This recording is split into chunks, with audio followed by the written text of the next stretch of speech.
Hello बच्चों, let's read the question and question says reaction 2BaO2 equals to 2BaO plus O2 delta H equals to positive दे रखा है इस condition में।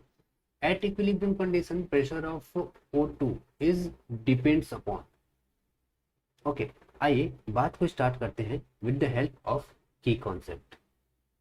की कॉन्सेप्ट की कॉन्सेप्ट ने बताया कि देखिए सबसे पहले रिएक्शन को चेक करते हैं कि रिएक्शन दे रखा है हमें 2BaO2 जो कि सॉलिड फेज में है इक्वल्स टू 2BaO जो कि सॉलिड फेज में है प्लस O2 जो कि गैसियस फेज में है।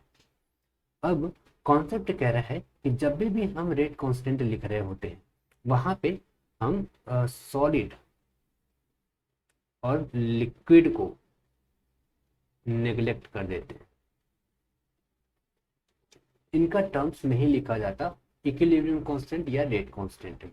ओके, तो यहाँ पर केवल गैसेस पार्टिकल का रखा जाएगा। गैसेस पार्टिकल कौन है? O2।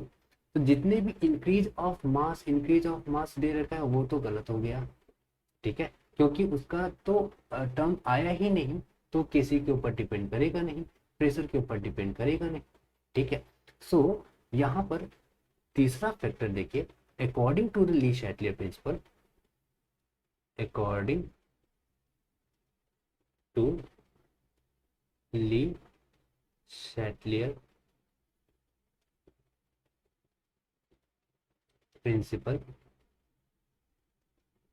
ली शैटलियर प्रिंसिपल के थ्रू अगर हम बात करें, अगर हम टेम्परेचर इंक्रीज कर रहे हैं तो इक्विलिब्रियम शिफ्ट कहाँ होगा? इक्विलिब्रियम शिफ्ट उस डायरेक्शन में होगा जहां पे एंडोथर्मिक रिएक्शन चल रही है। यहाँ पे एंडोथर्मिक रिएक्शन चल रही है। एंडोथर्मिक रिएक्शन कहाँ चल रही है? अब चूंकि यहाँ पे कह रखा है डेल्टा H पॉजिटिव है, तो डेल्टा H पॉजिटिव है यानी यहाँ पर 1 मिनट, यहाँ पर हमें हीट प्रोवाइड करनी पड़ रही है। इस स्टेप में हमें हीट देनी पड़ रही है। हीट किस स्टेप में देनी पड़ रही है? फॉरवर्ड डायरेक्शन के लिए हमें हीट देनी पड़ रही है। इसका मतलब फॉरवर्ड डायरेक्शन में हीट देनी पड़ेगी, डेट इज फॉरवर्ड डायरेक्शन का जो शिफ्टिंग है वो एंडोथर्मिक रिएक्शन को शो कर रहा है।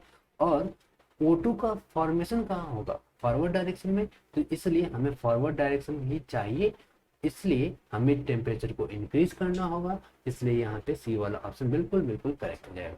Hope this answered your question. Thank you so much.